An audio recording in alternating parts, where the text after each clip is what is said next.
Hello, my name is Carlos Jimenez. I'm a senior manager with Wipfli LLP. Thank you for your interest in the Rural Health Clinic program. You have accessed part 3 of the 4-part session entitled Medicare Cost Reporting for Rural Health Clinics. This session is designed for individuals who are not familiar with Medicare cost reporting for RHCs. For additional information about this topic, please access Part 4 of Medicare Cost Reporting for RHCs, as well as other focused educational rural health clinic webinars sponsored by the Wisconsin Office of Rural Health. With that, let's begin with Part 3, Reporting RHC Visits.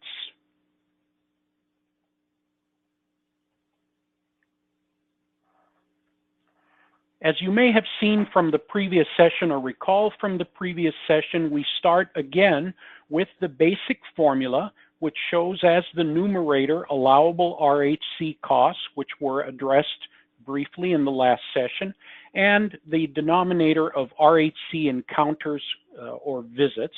And the result there is RHC cost per visit, or a rate, an amount per visit. And as previously noted, the calculation above is based on total costs and total encounters for the entire facility, so it is an average cost per visit amount. This somewhat wordy definition is important, and I've also provided you with the citation from the Medicare Benefit Policy Manual, Chapter 13, Section 40, and I will read through it just to make sure we get it all. An RHC or FQHC visit is a medically necessary medical or mental health visit or a qualified preventive health visit. The visit must be a face-to-face, which means a one-on-one encounter between the patient and a physician, a nurse practitioner, physician assistant, certified nurse midwife, clinical psychologist, or a clinical social worker, during which time one or more RHC or FQHC services are rendered. A transitional care management service can also be an RHC or FQHC visit. Services furnished must be within the practitioner's state scope of practice, and only services that require the skill level of the RHC or FQHC practitioner are considered RHC or FQHC visits. An RHC or FQHC visit can also be a visit between a homebound patient and an RN or LPN under certain circumstances. So we'll boil that down a little bit in the next slide. So an RHC visit is defined exclusively as a face-to-face encounter. If that does not exist, then the first rule of a visit is not met.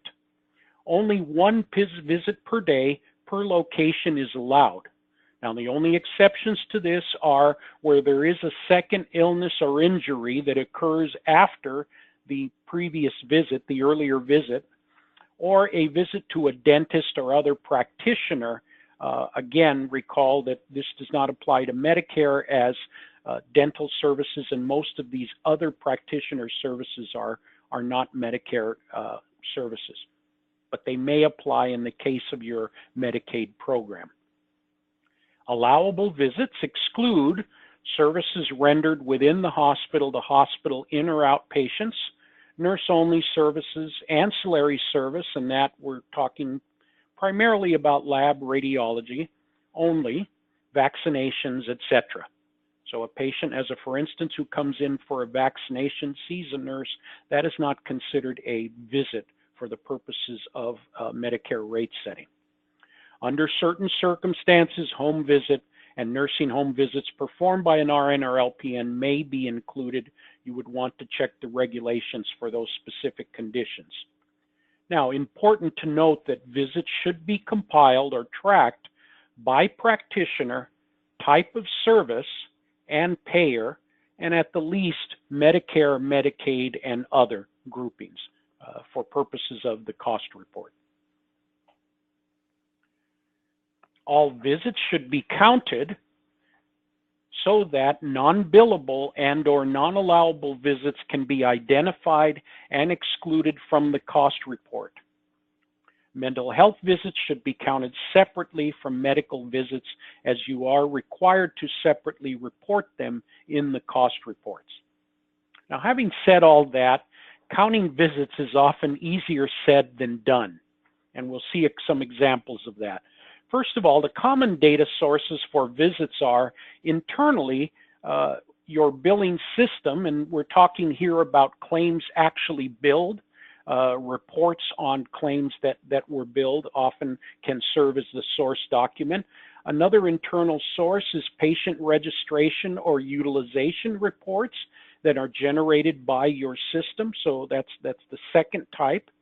Externally, you can download paid claim reports from Medicare, and in some of your in some states, you can also download Medicaid paid claim reports, which identify program RHC visits.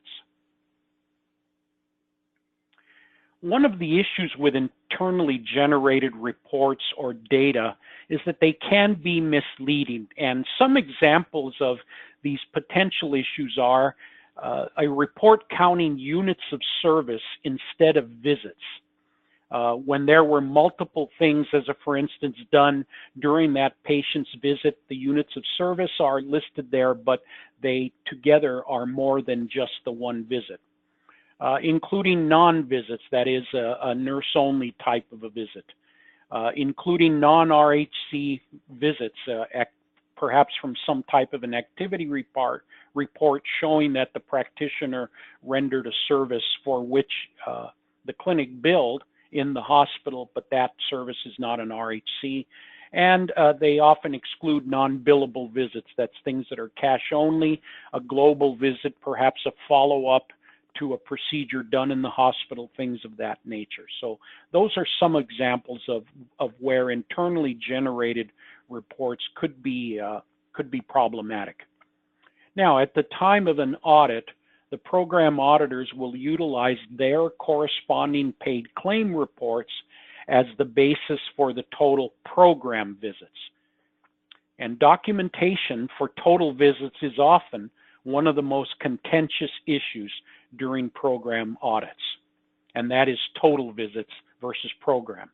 So, in compiling the visit count, it is important to remember that more visits as the denominator means that the cost per visit is lower, which in turn results in a lower payment rate.